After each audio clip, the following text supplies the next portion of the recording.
So let's talk about the only physical description of the Antichrist that is in the Bible.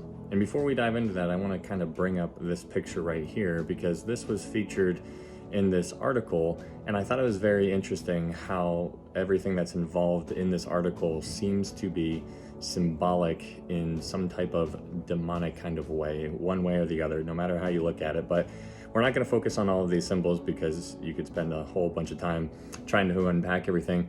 But I want to focus on this eye. Now, if you pay attention to this image, what you see is that there is a left eye, right eye, there's a nose, and there's a mouth. And then it's surrounded by a whole bunch of other things. So what I want you to focus on is the left eye. The left eye is open and it seems to be normal, but the right eye seems to be, there's something different about it. And so this is where the only physical description of the Antichrist seems to come into play. And so in Zechariah chapter 11, I would like to propose to you the only physical description of the Antichrist that at least I'm aware of that is in the Bible. So in Zechariah chapter 11, if you read this chapter, what you'll find is that it's basically a comparison of two different kinds of shepherds. In the first handful of verses, you have a description of the good shepherd. And that reflects back on Psalm 23, the Lord is my shepherd. But when you keep on reading throughout Zechariah chapter 11, what you'll find is in verse 17 specifically, it says, "Woe to the worthless shepherd who leaves the flock." And so you have two different shepherds, the good shepherd who takes care of the flock. And then at the end of the chapter, you have the worthless shepherd who actually feeds on the flock. And so you have the two different kinds of shepherds here. But this worthless shepherd is the one I want to focus on. This worthless shepherd is a picture of it's a foreshadow of the future Antichrist. And it tells you in Zechariah chapter 11, verse 16, it says, "For indeed I will raise up a shepherd in the land who will not care for those who are cut off, nor seek the young, nor heal those that are broken, nor feed those that still stand. But he will eat the flesh of the fat and tear the hooves in pieces." That does not sound like a shepherd I would want taken care of me, so this is clearly an allusion to the Antichrist. But here's where we get to it. The only physical description of the Antichrist in the Bible seems to be in Zechariah chapter 11, verse 17. Because in this verse it says, "Woe to the worthless shepherd who leaves the flock. A sword shall be against his arm and against his right eye. His arm shall be completely wither and his right eye shall be totally blinded." Now this is very provocative in all kinds of different levels, but what I want to focus on here is it says very specifically, it says a sword shall be against his arm and against his right eye. And then it continues on and it says his arm shall completely wither and his right eye shall be totally blinded.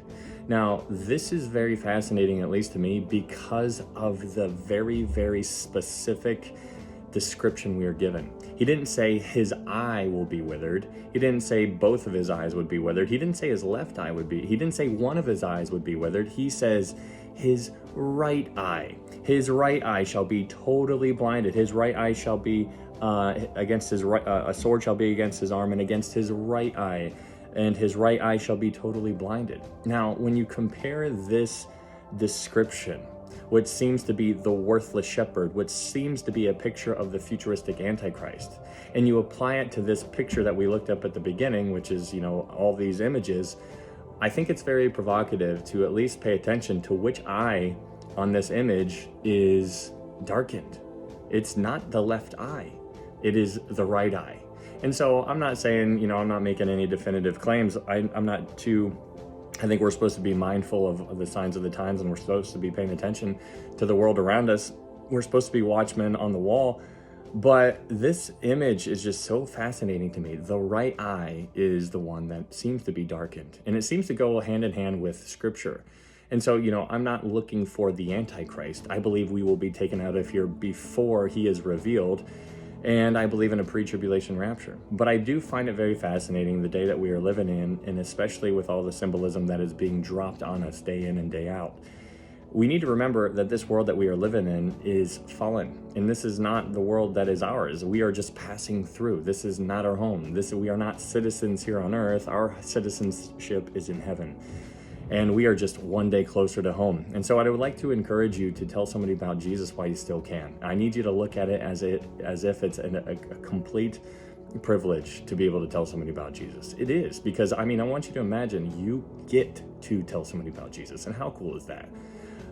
So I think we're going through the book of Revelation right now in our Bible study, which is a verse by verse Bible study, and I'll post it right here if you're interested. But the best way to understand the Bible is going through it in a verse by verse manner and having somebody kind of talk through the things that are rather difficult. But this is one of the things that we've talked about before here in Zechariah chapter 11, and I think it's very provocative, especially when you apply it to things that are going on in our world today.